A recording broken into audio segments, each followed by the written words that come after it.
આ ગામના તમામ બહેનો ભાઈઓ તથા આજુબાજુના ગામના લોકો આવ્યા છે એ તમામનો આભાર વ્યક્ત કરું છું।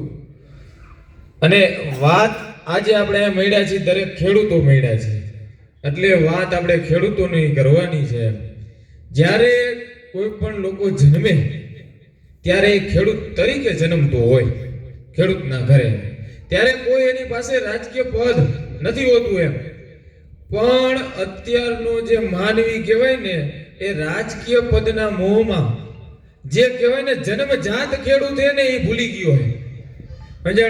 એટલે ખેડૂત એ રાજકીય નેતાને પણ આપણે કહી છીએ કે ભાઈ તું પેલા ખેડૂત છો, તારું પહેલું કર્તવ્ય ખેડૂત તરીકે તારે નિભાવવાનું છે।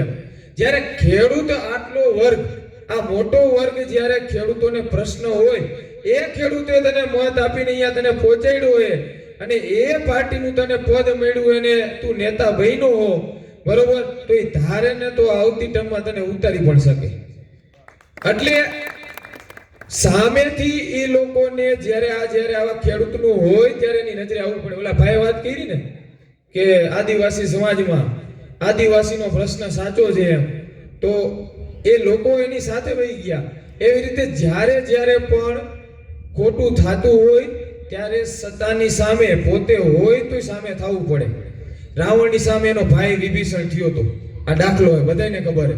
એટલે અસત્ય હોય એની સામે સત્ય થવું પડે, પછી લોહીનો સંબંધ હોય તોય થયો છે, તો આ તો પાર્ટીનો હોય।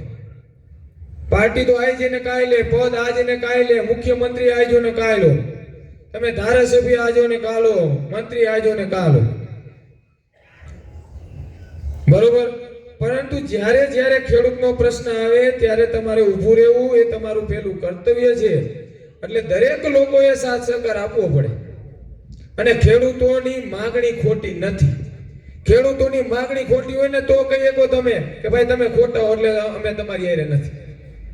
ખેડૂત માંગે છે કાયદા મુજબ, અને એ કાયદો અત્યારનો નથી, ટેલિગ્રાફ એક્ટ 1885 એની કલમ 10 ટીકે કે થાંભલો ને તાર ગમે મગનભાઈ કે રમેશભાઈના ખેતરમાં આવે અને એ થાંભલો અને તાર આવવાથી જેટલું નુકસાની થાય એ બધું નુકસાની દેવાનું।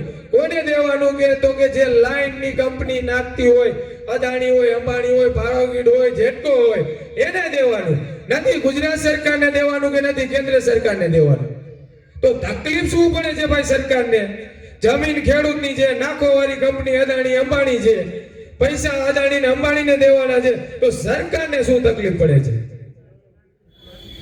તમને કાયદા મુજબ જે માંગણી છે ખેડૂતોની એ જ માંગણી છે, તો કાયદા મુજબ પરિપત્ર બનાવી દો ભાઈ। ખેડૂતને જે નુકસાન થાય છે નુકસાનનું ભરપાઈ થાય પરિપત્ર બનાવી દો। પરંતુ આ સરકાર અને કંપનીની મિલીભગત છે, બંને સાથ મળીને આ કંપનીનું લોહી જુએ।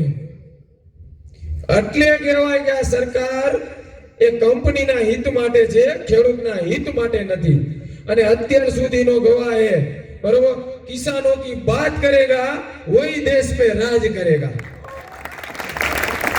અને આજ ભાજપને આપણે કહી છીએ, બરોબર, ખેડૂત તોય જ તમને ગુજરાતની ગાદી સોંપી છે જ્યારે કિસાન સંઘે આંદોલન કર્યું હતું, અને આજ ખેડૂત તમને ગુજરાતની ગાદી ઉપરથી ઉતારશે જો તમે ગુજરાતના ખેડૂતોની માંગણી પૂરી નહીં કરી તો ભોગવવાના દી આવશે, એ ફાઇનલ છે। હવે ગુજરાતનો ખેડૂત એકત્રિત થઈ રહ્યો છે, સંગઠિત થઈ રહ્યો છે, ગામડે ગામડે। અત્યાર સુધી બધા રાજકીય પક્ષે ખેડૂતના ખંભે બંદૂક ફોડી છે, પણ હવે ખેડૂત તમારા ખંભે બંદૂક ફોડવાનો એ ફાઇનલ છે। એટલે હવે કોઈના વાતમાં આવવાનો નથી। એટલે ચેતી જાજો, હવે ખેડૂતો બિન રાજકીય સંગઠન બનાવશે, અને જો પોતાની માંગણી નહીં સ્વીકારો તો તમારે એના ભોગવવાના દી આવશે, એ ફાઇનલ છે। વધુ નહીં કહું, સમય થઈ ગયો છે। જય જવાન જય કિસાન। ભાઈ કહેશે